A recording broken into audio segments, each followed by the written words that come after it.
In this lecture, we are going to see the topic PCP in the detailed manner.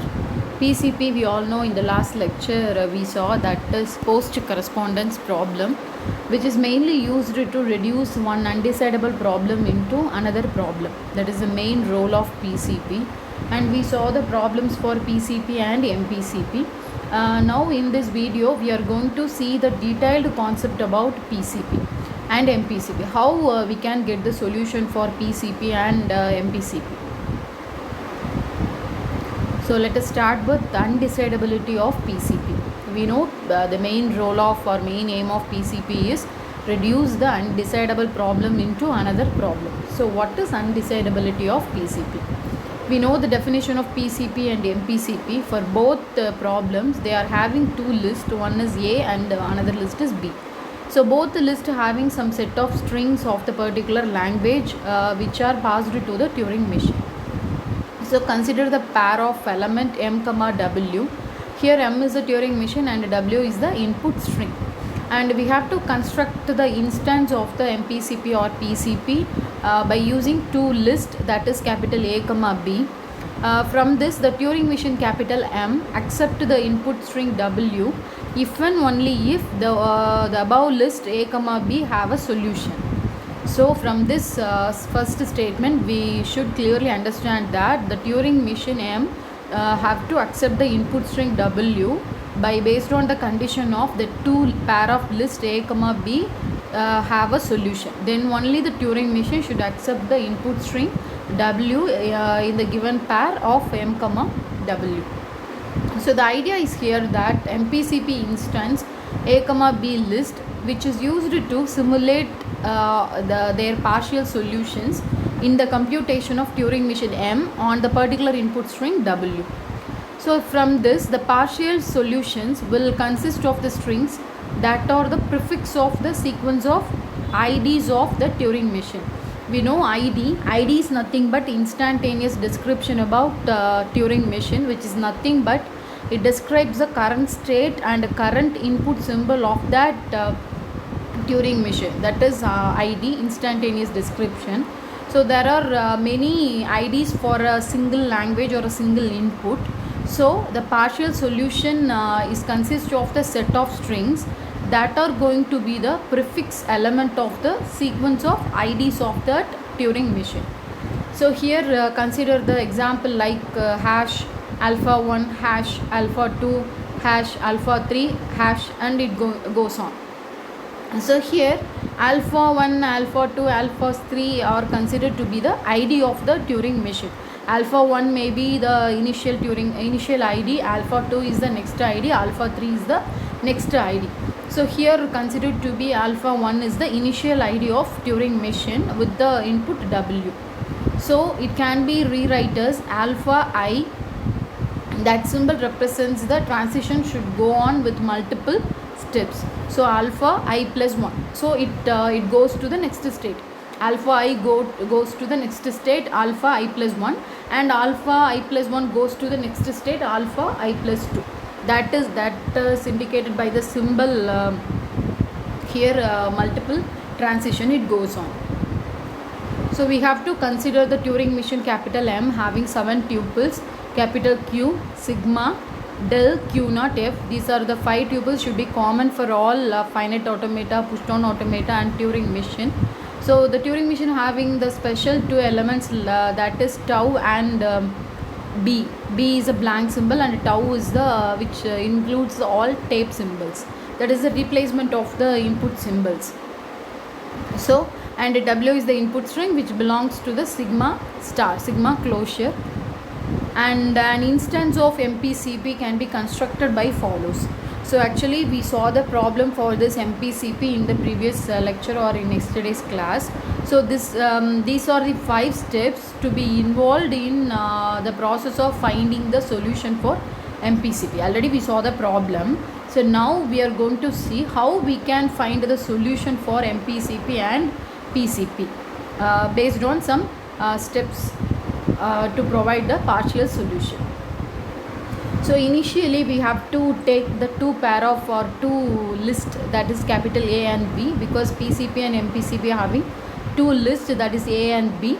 So A and B having some set of strings on the particular input string sigma, input alphabet.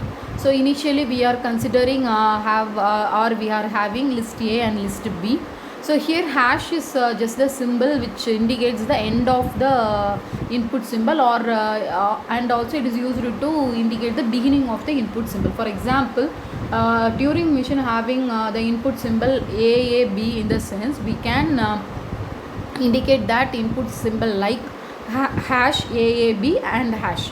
So we are using this hash symbol as the to indicate at the beginning and also to indicate at the ending of the particular input string. So in list A initially we are having no elements or no input string for list A, so we can simply write hash symbol only for list A. So in list B, after hashing symbol, after the indicating of the beginning symbol, we are having the initial state Q0. So in list B we have to write after hash symbol Q0. So W is a set of input symbol which may be anything. For example, the input string is 0101, means here we have to write hash Q0 is the initial state, or we can use any initial state. Q1 is the initial state. So Q0 is the initial state, W indicating 0101. What is the input we are going to give as the input to the Turing machine, that indicates as the W. So and the input string is ender, so we have to represent hash at the end of the input symbol. So initially we are having two lists, one is list A and list B. At the first step we don't have any input string, so we are just having hash symbol only on list A. So after list A writing, we have to take list B. So in list B also we have to write hash symbol, but we have to include the initial state. We are considering the initial state Q0. After that the initial state getting the input symbol, so that input string is represented by W, so Q0 W. The input string after at the end of the input symbol, it is indicated by hash symbol. That's why we are writing on list B is hash Q0 W and hash. So this is the first step. So in the second step, we have to include the tape symbols and the separator symbols on the both list. What is the use of this second step? In this sense, hash symbol is used to indicate the end of the string, and tape symbols is used for replacing the input symbols on the input tape. Actually, hope all you remember in unit 4 we have to construct the Turing machine for a language. So for considering the input language, input string 0101 means 0011 means we have to, after reading the leftmost symbol 0, we have to replace the 0 by X, and again we are going to the right side, we are going to move on right side until read the rightmost one. So after reading the rightmost one, we have to replace that one into Y, and immediately we have to go on the left move. So 0011, 0 and 1 is the input tape symbol, and 0 is replaced by X and 1 is replaced by Y. So here we are using two symbols, that is X and Y, that is the tape symbols. So the second here the second rule importance is that we have to using tape symbols for Turing machine to replace the input symbols. So in the second step we have to include tape symbols and the separator symbols. So both tape symbols and separator hash should be appended to the both list. Appended means we have to added at the end of the both list. So in list A, list B, already we are having some element on list A and list B. So after this we have to add the tape symbols X on list A and hash symbol separator on list B. Both symbols have to be appended on both lists. So this is the second rule. So this is the first rule and this is the second rule. So what is the third rule? In third rule, for each Q in Q minus F, you have to clearly know the meaning of each and every individual statement and sentence.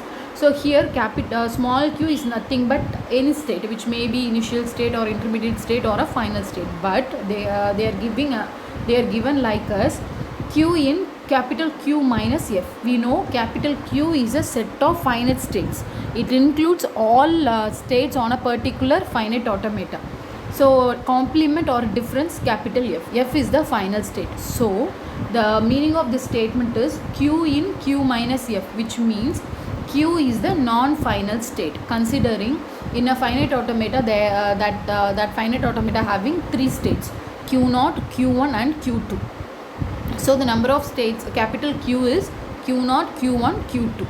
So capital F is here, Q2 is the final state. So capital F is Q2. So the meaning of this statement is Q minus F. So capital Q is Q0, Q1, Q2. Capital F is Q2. So we are applying the complement operation in this sense. Finally, we get the result as Q0 and Q1. The final state should be the complement. We don't take that complement value. So Q indicating the non-final states, right? So second one is small p in capital Q. So P in capital Q means capital Q includes all states. So P may be include the final state. So Q here is Q0 and Q1. Small p indicates Q0, Q1, Q2, which means Q does not include final state, P include final state. And x, y, z in tau, that because x and y and z are the tape symbols, that is not the input symbols, that are the tape symbols which are included in tau element in Turing machine definition. So and we are having two list, and list A and list B. So there are four possible cases. You can see in list A there are four possible cases, like in four possible cases Q is the current state, Qx, ZQX, Q hash, ZQ hash. So these are the four possible cases of the appearance or placement of the current state Q. So in case here what we are going to do that the current state Q reading the particular input symbol, and the state goes to which direction, and the corresponding element have to replaced by another element. So that ought to be indicated in this third rule. So Qx. So you can see the transition function del of Q comma x is equal to P comma y comma r. So here Q is replaced by Q is going to the another state. Q is the current state, x is the current input symbol. So Q is going to the next state P, and x is replaced by y, and r is we are going to move the right move. So you can see that in list B, Q goes to the next cell after x. So x is replaced by y and Q is replaced by P, and it goes to the right move, which means it goes to the next cell of x.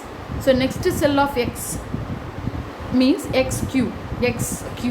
So x is replaced by y and Q is replaced by P. So in list B they have to write as yp.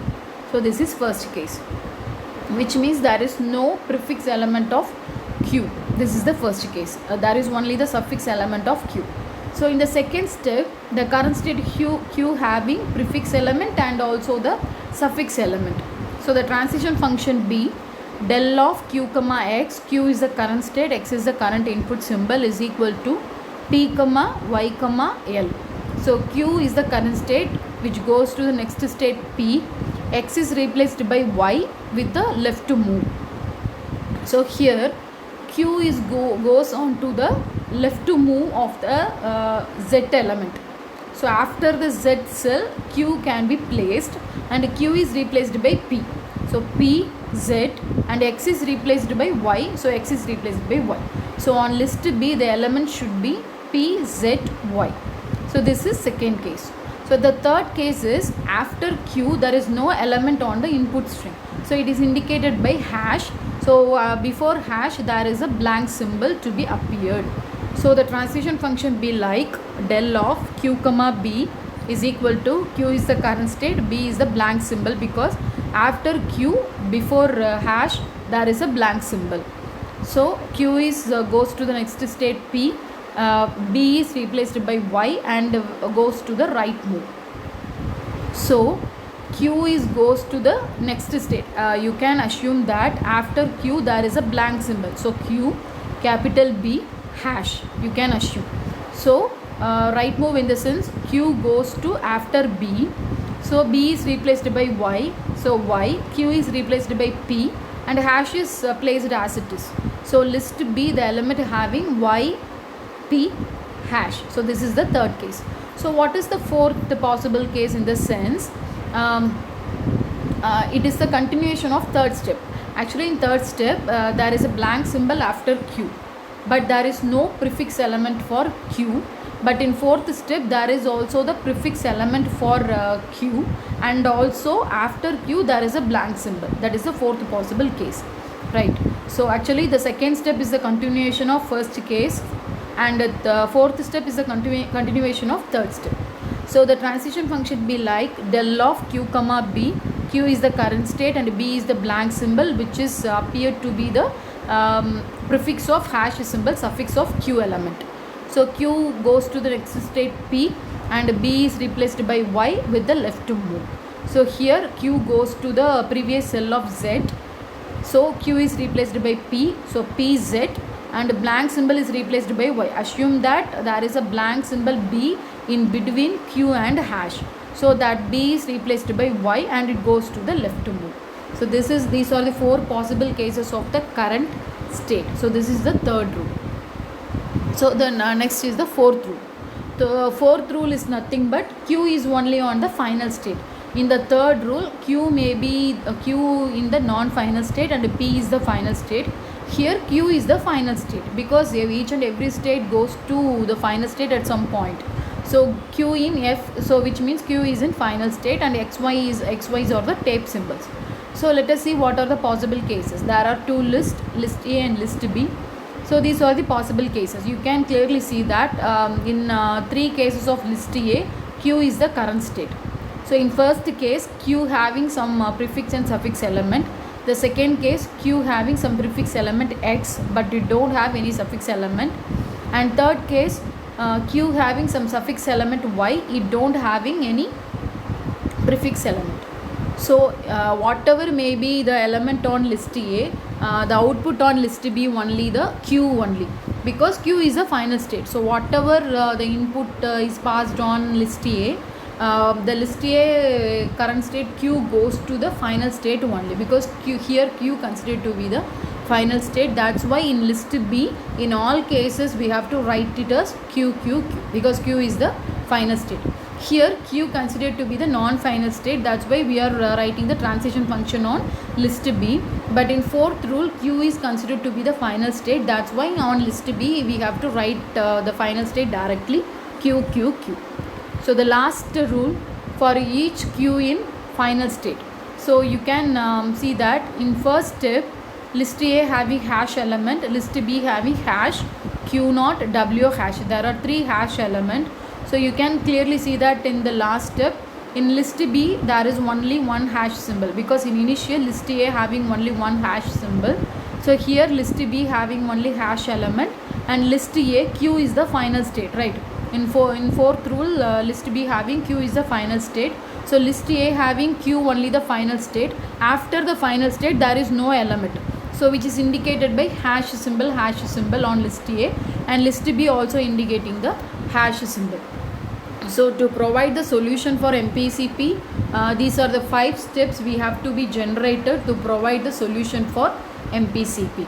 So already as I repeat again, this is the problem already we saw in the previous lecture. So to provide the solution for that problem, MPC problem, we are doing these 5 steps to provide the solution or to complete the solution. So this is the theorem. Actually these are all the similar concept. In the last class we saw about the PCP and MPCP problem. In the previous topic we saw how we can provide the solution for PCP and MPCP by 5 methods or 5 rules. Now we are going to use those 5 rules by the theorem to give the solution for MPCP. That's it. So the theorem is post correspondence problem is undecidable. We know, right? Because in first slide we start with undecidability of PCP. So here the theorem is post correspondence problem is undecidable, and MPCP is also undecidable. So we have to prove the theorem by how to reduce the language to MPCP. It can be proved by the below statement. Here M accepts W. M is the Turing machine, W is the input string. So the Turing machine accepts the input string based on some condition like if and only if the constructed MPCP, because the MPCP can be constructed by using these 5 rules. So if and only if the constructed MPCP have a solution, because we are using these 5 rules to provide the solution for MPCP and PCP.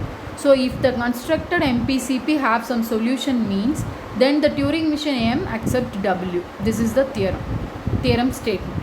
So here there are 2 statements. The if part only MPCP have a solution. So we have to prove that M accepts W. So if M accepts W, then MPCP has a solution. It also the reverse concept. If MPCP has a solution, then the Turing machine M accepts the W. So we have to assume the partial solution. It begins with these steps is the first rule, list A and list B. So in list A we have to include the hash separator symbol. In list B we are including the initial state Q0, it followed by the input string W, and it is ended with the hash symbol. Here also we can include hash at the beginning of the Q0 W, hash Q0 W hash. So in state and tape symbols handled by rule 3 only, and all other tape symbols and hash separator symbols handled by rule 2. After reaching the accepting state is nothing but the final state. So after reaching the final state, the rule 4 and 5 to be used, because here Q in F, Q is the final state, Q in F. So after reaching the final state, the rule 4 and 5 to be used. So the Turing machine reaches the final state and all partial solution have the form like the list A having X and B having XY. So these are the tape symbols, and X means it is a sequence of ID, instantaneous description of Turing machine, which representing the computation operations on M, and which is followed by hash and the beginning of the next ID element. These are the indication of these 2 and 3 rule only, right? So why indicating the completion of alpha? Already we saw alpha is the ID in this step, right? Alpha is the initial ID of the Turing machine. So completion of that ID, and it is the beginning of ID which follows alpha up to the point that X ended within that alpha itself. So we have to take the if part, that is M accepts W, right? This the if part is M accepts W. It is a reverse concept only. So if the input string in a language, then we have to start with the rule 1 and simulate the operation of Turing machine with the input string W.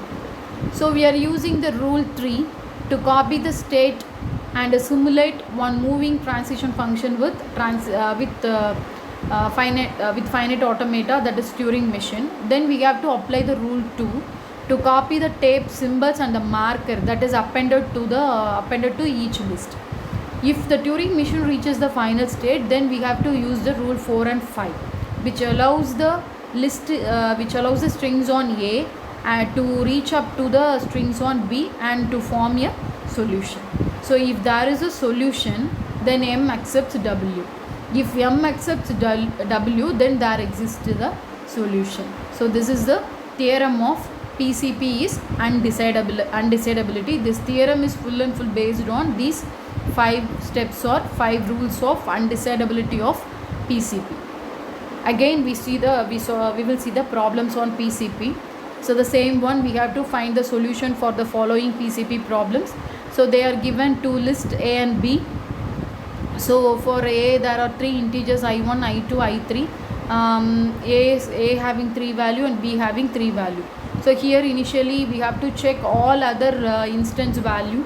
So let us assume the instance value is 1, 3, 2. So we can take A1, A3, A2 is equal to B1, B3, B2. So we can substitute the value from the table, but both values are not equal, which means there is no solution for this PCP problem. If there is no solution, then the Turing machine does not accept the input string. Consider the second problem. Same like there are two lists A and B, integer A1, A2, A3 given and B1, B2, B3 given. Here we are assuming the instance value is 1, 3, 2. So we are writing A1, A3, A2 is equal to B1, B3, B2. We don't change the order. What is the order to be used on the list A? The order should be same for list B also.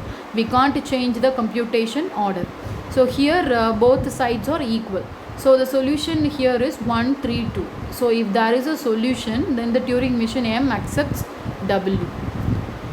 Assuming the third example, here the difference between the above two problems and this problem is the above two problems having the string like 0 and 1s, but here the problem having the alphabets A and B. So A1, A2, A3, A4 having and B1, B2, B3, B4 having. So here also assuming the instance like 2, 3, 1, 4. So we have to write it as A2, A3, A1, A4 is equal to B2, B3, B1, B4. So we are substituting these values from this table, but the values are not equal, which means this PCP problem doesn't have the solution. So whenever there is no solution for the particular problem, then the Turing machine does not accept the input string. So these are all about PCP and MPCP, right? So the next one is tractable problem and intractable problem. Before that, we should know about what is polynomial time. So polynomial time is nothing but it is some period amount of time. It is a stipulated time. For example, in Python we have to study a lot of data structures we studied. In that, each and every sorting or searching having some complexity. That is, for example, merge sort having n by 2 and n by 4 liking that time complexity, right? So which means that is the stipulated time. In a given time we have to performing the sorting and searching element on a given list.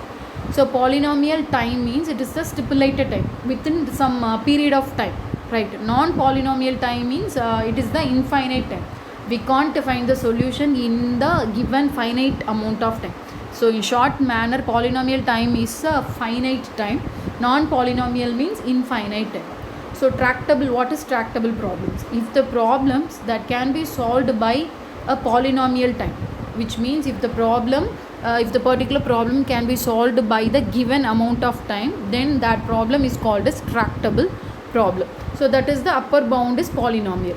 So what is intractable problem? If the problem that cannot be solved in a finite amount of time, or a problem cannot be solved within that given stipulated time, then that problem is called as intractable problem. Here the lower bound is polynomial, so exponential. So here there are some examples for tractable and intractable problems. We are familiar with this example problems. So searching an unordered list. For example, they are giving the list of elements, but that is unordered. Unordered means 4, 3, 8, 9, 1. This is unordered, right? Ordered means 1, 2, 3, 4. That is ordered. So for given unordered list, we have to search the given element. So that is the example for tractable problem, which means for this first problem, we can easily find the solution in a polynomial time, in a given finite amount of time. That is tractable problem. So second example is searching an ordered list. Similarly, for a given ordered list, we can easily find the given number in a list. So that is also tractable problem. Third example is sorting a list. That is merge sort, selection, insertion sort. There are multiple sorting algorithms are there. So those are the examples of a tractable problem. And the last one is finding the minimum spanning tree in a graph. Finding the minimum element in a graph. That is also the example for tractable problem. So what is the example for intractable problem? So whenever the problems cannot be solved in polynomial time or in a given stipulated time, then the problem is called as intractable problem. The famous example is Towers of Hanoi. We are familiar with that Towers of Hanoi. We are studied in Python, right? So Towers of Hanoi is an example of intractable problem, which means this problem cannot be solved in a stipulated time, in a polynomial time. And the second example is list all permutations. we have to find the permutations of all n numbers, which will take long time to find the numbers, which means we can give the solution, right? We can't the meaning of this intractable problem is that we can't find the solution, right? We have to find the solution, but not in polynomial time. So for both tractable and intractable problem we can find the solution, but in tractable problem we can find the solution in a finite amount of time, but in intractable problem also we can find the solution, but in infinite time. That is only, but both problem can be solved by theorems or proofs. So in this lecture we saw about what is PCP and what is MPCP, what is tractable problem and what is intractable problem, and some of the examples for tractable and intractable problems.